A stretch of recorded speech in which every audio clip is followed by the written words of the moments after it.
I'm Laurie Blake, this is the WrestleTalk News, and on Fridays, we wear pink. Our top story today is a follow-up on the sign that rocked the foundations of the wrestling world.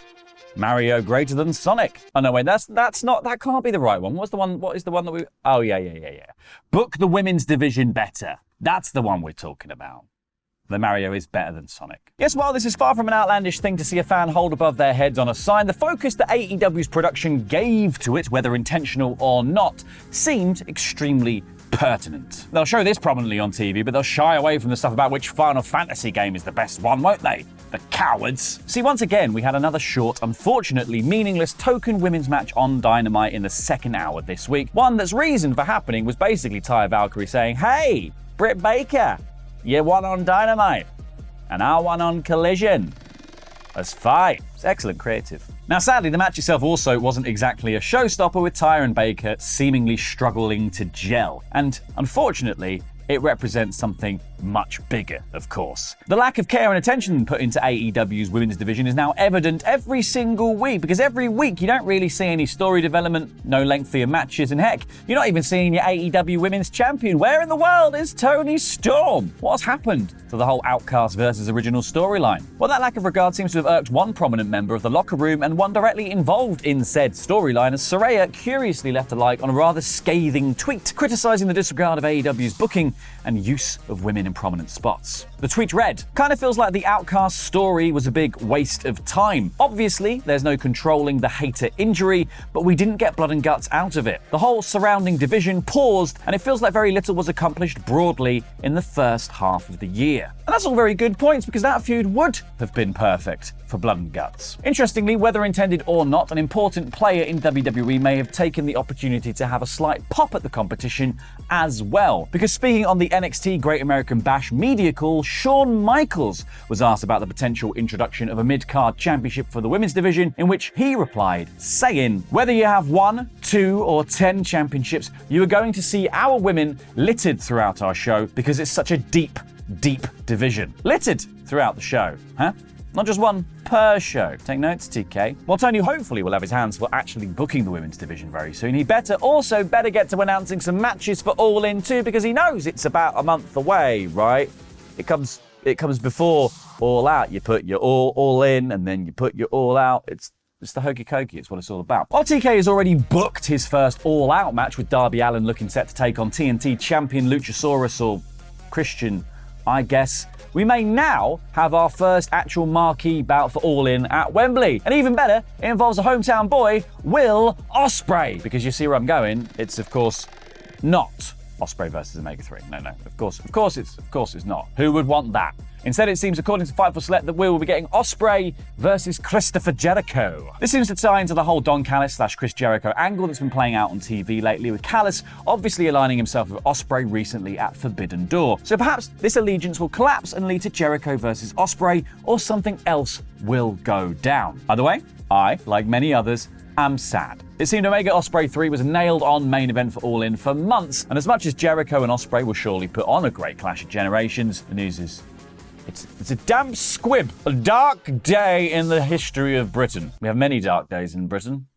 It's barely ever sunny here. Look at me, I'm so pale, and that's because of the sun. It never comes out. I mean, I guess all we can do is tune in and hope for something just as good as Omega versus Ospreay, if that exists. Before we crack on with the rest of the news, it's Friday, and you know what that means. We wear pink. And I remind you to head over to Parts of Unknown to watch myself, Luke, and Pete playing through AEW Fight Forever's Road to Elite Mode, because the finale of the series is going to go live tomorrow, so you can go over there now and watch the penultimate episode, which went up last Saturday, and catch up on the entire series ready for the finale by clicking the link in the video description down below, or clicking the video link that's going to be on the end of the episode, in the bit where the watch next thing pops up.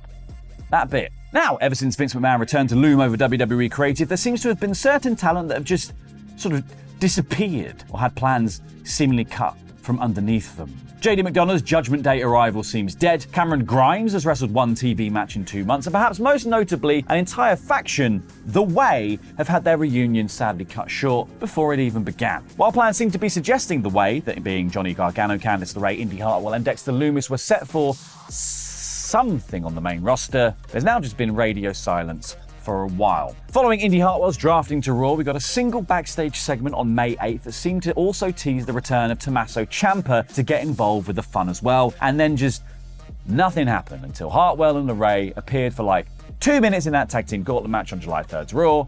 I bet Indy's really glad she gave up the NXT Women's Championship, huh?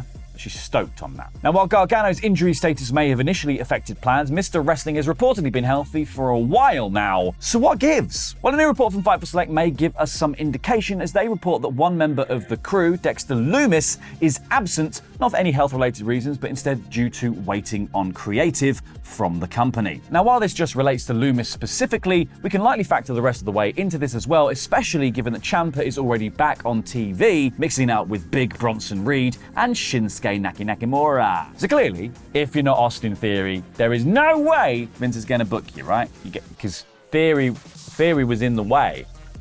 He was in it. Anyway, hopefully this all changes and they all get involved on TV again soon. Maybe we even get a DIY reunion, because I want that. And I should be allowed to have nice things. When Triple H took over creative reins a whole year ago, where on earth does the time go? I'm rapidly approaching death. One of his reported mission statements was to revamp the company's premium live events, aka get rid of all the crappy gimmick ones. While Trips has thus far achieved a lot of that with No More Hell in a Cell, TLC, and Extreme Rules on our premium live event, Platter, I think many of us might have hoped for the return of some old school beloved pay-per-view names like Armageddon, Unforgiven, Judgment Day. I guess that one's understandable. But yeah, instead we got like Fastlane, Payback, which is like a lot better, but it's not quite scratching the old nostalgia itch, is it? Well, it turns out if you want that itch scratched, all you have to do is tune into NXT on Tuesday nights, as they've seen the return of Vengeance Day, Battleground, and the upcoming Great American Bash this Sunday. However, they may be set to be joined by yet another staple of the 2000s very soon as September even, that being the potential for No Mercy, not just the greatest wrestling game of all time. According to Fightful Select, local advertisements have been spotted in Bakersfield, California for No Mercy, with the event looking set for September the 30th, which let me check on my watch that does the wrestling calendar. No, there's no AEW pay-per-views then. You're all good.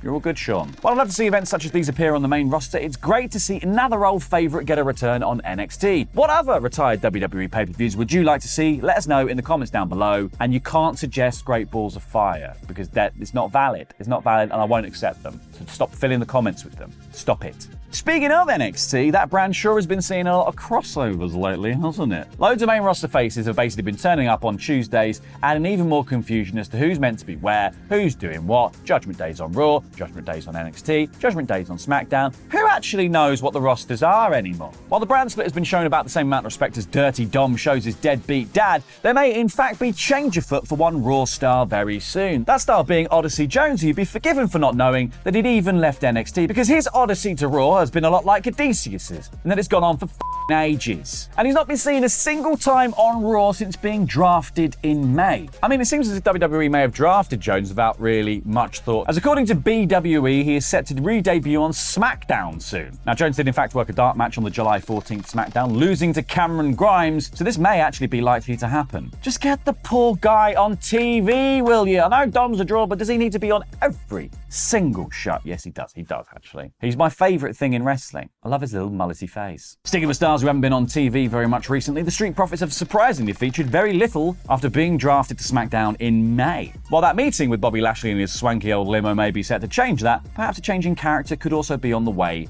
too. Because speaking to Adam Silverstein on the Getting Over podcast, both Angelo Dawkins and Montez Ford expressed their desire for a change that includes a whole lot more edge. Not edge, like edginess. Acting all mean and that.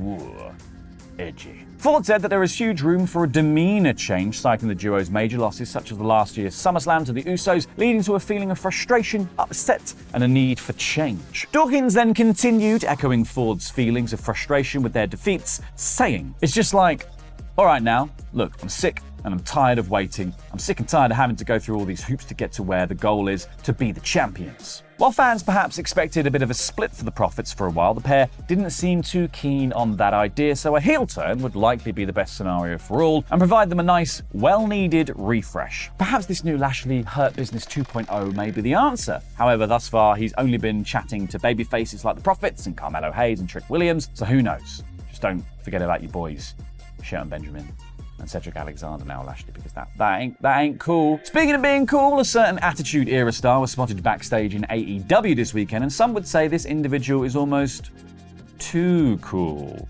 Yes, in a surprising turn of events, it seems as if old favourite Scotty 2 Hotty was in fact backstage in AEW, reportedly trying out for a role as producer and coach on a trial basis. That comes according to Fightful Select. The former two-time WWE Tag Team Champion has remained very active on the independent scene in recent years, undergoing a career resurgence after many, many years of inactivity. While it's currently unclear whether Scotty will in fact be kept on in the role, there is recent precedent for this, as Fightful Select also confirmed that Chris Hero, formerly Cassius Ohno on NXT, has been officially hired by AEW in a producer role now too. It had been previously reported that Hero too was on a trial with the company, but now it seems he has officially joined on a full-time basis. Now we just need to wait and see if Tony Khan can convince him to return to the ring. I mean, we're getting Jerry Lynn versus Jack Perry, so why not Chris Hero next? Go and watch the Fightful Select. No, not Fightful Select, Fight Forever. Go and watch It's Friday, I'm tired. Go watch that. See that? Watch it. Go watch that. See that? Watch that. That. This guy? Over there.